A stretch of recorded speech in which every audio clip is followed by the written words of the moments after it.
Hello viewers, আসসালামু আলাইকুম। Bangla health টিপসের নতুন এপিসোডে সবাইকে স্বাগত জানাই। প্রিয় দর্শক শ্রোতা, প্রকৃতি থেকে পাওয়া একটি সম্পূরক খাদ্য হচ্ছে দুধ।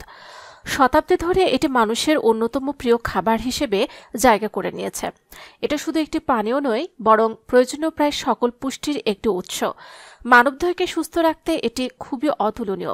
এছাড়াও এতে রয়েছে পটাশিয়াম, জিঙ্ক, প্রোটিন, কার্বোহাইড্রেট, চর্বি, ওমেগা 3 ও 6, ভিটামিন B12, খনিজ, ফসফরাস, রিবোফ্লোবিন ইত্যাদি। তাই প্রতিদিন 1 গ্লাস দুধ ডায়েটে রাখা জরুরি। কিন্তু পুষ্টিগুণ সমৃদ্ধ প্রথম সারির এই খাবার কিভাবে খাবেন? বিশেষজ্ঞরা বলছেন ব্যক্তিভেদে ও শরীরের কাঠামো অনুযায়ী কারো ক্ষেত্রে দুধ ঠান্ডা, আবার কারো ক্ষেত্রে দুধ গরম করে খেলে বেশি কাজে আসে। আবার অনেকে রাতের বেলা দুধ খাওয়াকে উপযুক্ত সময় মনে করেন। রাতে দুধ খাওয়ার কিছু উপকারিতা আছে যা স্বাস্থ্য এবং ঘুমের গুণগত মান উন্নত করতে সাহায্য করে। চলুন জেনে নেওয়া যাক, রাতে যদি আপনারা 1 গ্লাস দুধ খান তাহলে কি কি উপকার পাবেন। রাতে 1 গ্লাস দুধ খেলে আপনাদের ঘুম ভালো হবে।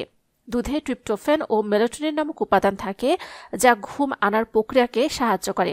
ট্রিপ্টোফ্যান সেরোটোনিন এবং মেলাটোনিন তৈরি করে যা ঘুমের জন্য প্রয়োজনীয়। তাই রাতে দুধ খেলে অনেকের ঘুমের মান উন্নত হয়। পেশির পুনর্গঠন ঘটে।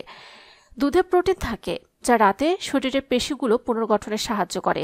যারা শারীরিক পরিশ্রম বা ব্যায়াম করেন তাদের জন্য এটি বিশেষভাবে উপকারী। হজমে উন্নতি। রাতে হালকা গরম দুধ খেলে হজমের সমস্যা কমে এবং পেটের সুরক্ষা বজায় রাখতে সাহায্য করে। এতে ল্যাকটোজ থাকে যা হজম প্রক্রিয়াকে সহায়তা করে। ক্যালসিয়ামের চাহিদা পূরণ করে। দুধ ক্যালসিয়ামের একটি সমৃদ্ধ উৎস যা হাড়ের স্বাস্থ্য ভালো রাখতে সাহায্য করে। রাতে দুধ খেলে ঘুমের সময় প্রয়োজনীয় শরীর ক্যালসিয়াম গ্রহণ করতে পারে। স্ট্রেস এবং উদ্বেগ কমাবে।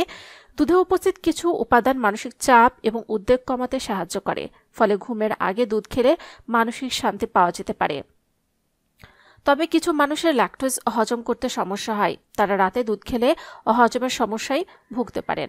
অতিরিক্ত দুধ খেলে ওজন বাড়ার সম্ভাবনাও থাকে, বিশেষত যদি দুধের সাথে মিষ্টি বা চিনি মেশানো হয়। প্রিয় দর্শক শ্রোতা, আশা করি আজকের ভিডিওটি দ্বারা আপনারা উপকৃত হয়েছেন। যদি তাই হয়ে থাকে তাহলে অবশ্যই ভিডিওটিকে লাইক দিতে ভুলবেন না।